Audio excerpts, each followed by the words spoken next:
जो शक्ति तक ये नक्शा हमें पहुंचा सकता है, उसे तुम दुनिया के सामने पेश करके एक नई तारीख लिखना चाहते हो, और मैं उसी शक्ति से दुनिया को अपने कदमों में झुकाकर अपनी तकदीर लिखना चाहता हूं।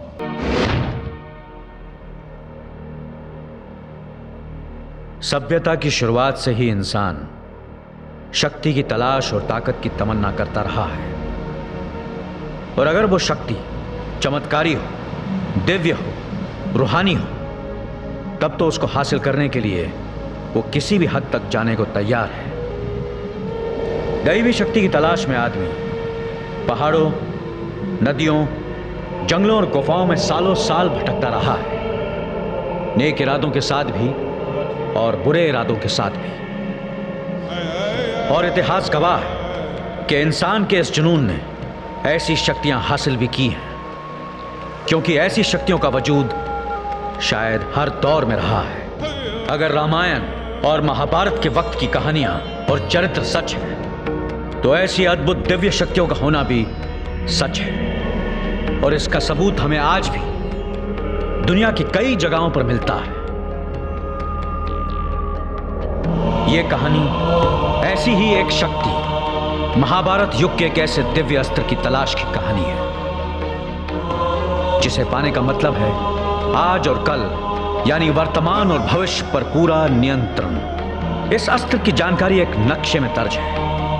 क्या है यह नक्शा, और क्यों है यह तलाश, और किस किस को है?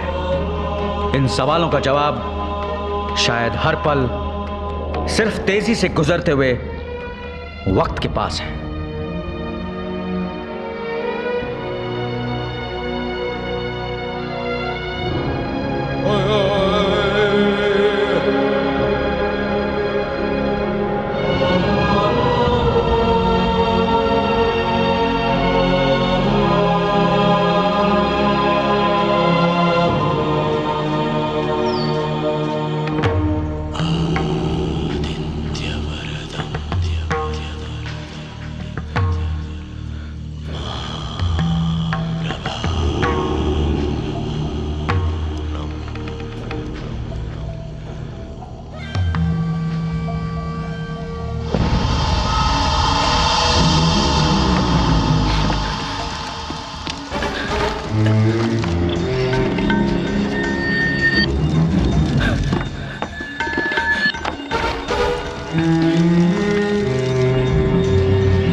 जात से ही ध्रुवो मृत्यु।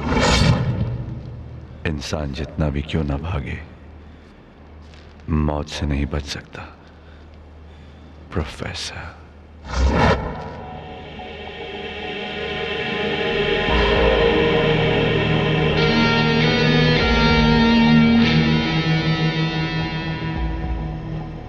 अब मौत से बचने का तुम्हारे पास सिर्फ एक ही रास्ता है,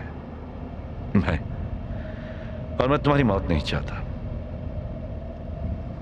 आखिर हम दोनों आर्कियोलॉजिस्ट हैं, और हमारी मंजिल भी एक है, सिर्फ मकसद अलग। जो शक्ति तक ये नक्शा हमें पहुंचा सकता है, उसे तुम दुनिया के सामने पेश करके एक नई तारीख लिखना चाहते हो, और मैं उसी शक्ति से दुनिया को अपने कदमों में झुकाकर अपनी तकदीर लिखना चाहता हूं। नक्शा मुझे दो, तुम्हारे पास और कोई रास्ता भी नहीं है। भगवत गीता में लिखा है कि कुरुक्षेत्र के युद्ध के बाद कलयुग आ गया, और इस कलयुग में हम इंसानों ने पूरी कोशिश की उस वक्त के रहस्यों को जानने की। अब समझ में आया कि कुछ रहस्यों को हमेशा रहस्य ही रहने देना चाहिए। और अगर मेरी तकदीर में आज की तारीख में मौत लिखी है तो अपनी जान दे दूंगा, लेकिन ये नक्शा तुम्हें देकर मैं आने वाले युगों का कल नहीं बिगाड़ूंगा।